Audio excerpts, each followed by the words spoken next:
Thank you, Mr. Secretary. Is it the position of the Department of the Treasury that the cost of these tariffs will not be borne by the consumers of this country? It is the empirical evidence so far that they have not been, and we think that it is likely that they do not have to be.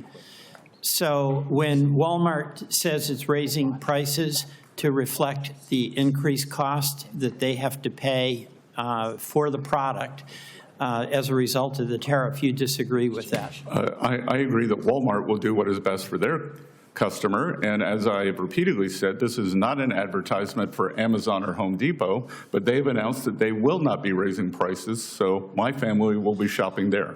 So when I talk to a manufacturer in Vermont that has 300 employees, and they are now paying more for steel and aluminum components, and they tell me with their margins that they will have to increase the price to the ultimate consumer.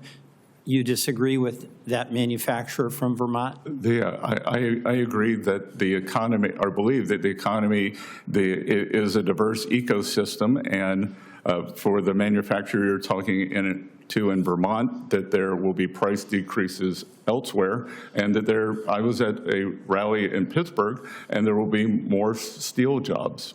Well, that's a different issue. I'm talking about who's going to pay the price if there's a 50% increase in the tariff. Senator, thus far, that the critics of the tariffs, first we heard there's going to be a terrible recession, and the economic numbers have been robust. And then we heard there's going to be great inflation, and the inflation numbers overall are 0.1%. Right, but my question, I'm a manufacturer, or I'm a farmer. I'm paying 25% more for fertilizer. My margin is tiny, 3 or 4%. And me as a farmer producer have to pay more for my inputs. You're telling me that I have to eat that cost, and I am not going to be absolutely required for my own survival to increase the cost to reflect the tariff that I pay. Senator, I am happy to send you 2 articles, one from the Wall Street Journal, one from a Bloomberg columnist admitting yesterday that he has been surprised by the lack of inflation in the system, and the Wall Street Journal article saying, and this has been my supposition, that the Chinese business model is full of state subsidies. They do not care what they pay. It is a jobs program, so they will eat the tariffs. Well, the farmer, the farmer I'm talking about is buying fertilizer from Canada, not from China. So I'm hearing you, and basically you're saying everything's going to be fine because the folks on whom the tariffs are imposed are going to eat that additional cost and not pass it on to the consumer. That's what I'm hearing you say. Or the fertilizer producer in Canada will eat it to sell to your farmer. And I think it's very... We'll see. I get it. We disagree on that. Yes, but thus far the empirical data is with me. All right. This is sort of pretty hopeful on your part, and I'd say not particularly realistic.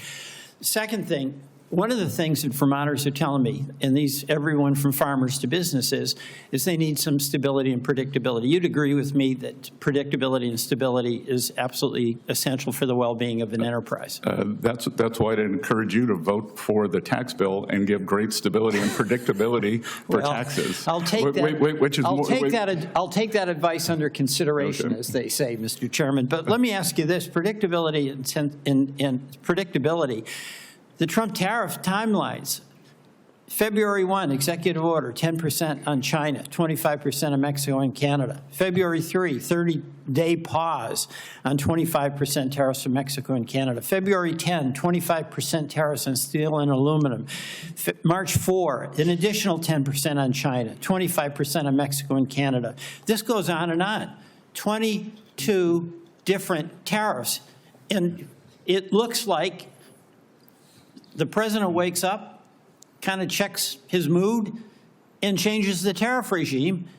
And I've talked to manufacturers where they've had products coming in to a port, and if they arrive on Monday, they're cool. If they arrive on Wednesday, it's going to cost them another $75,000. just in terms of implementation, 22 different tariffs over the course of a few months? Good. Does that help? I'm mindful. This will be my last question. Yeah, I'm just saying, Senator, if you're familiar with game theory, it's called strategic uncertainty, and it's also called negotiations. 13 days ago, on a Friday, President Trump threatened the EU with 50% tariffs. The EU was not negotiating in good faith.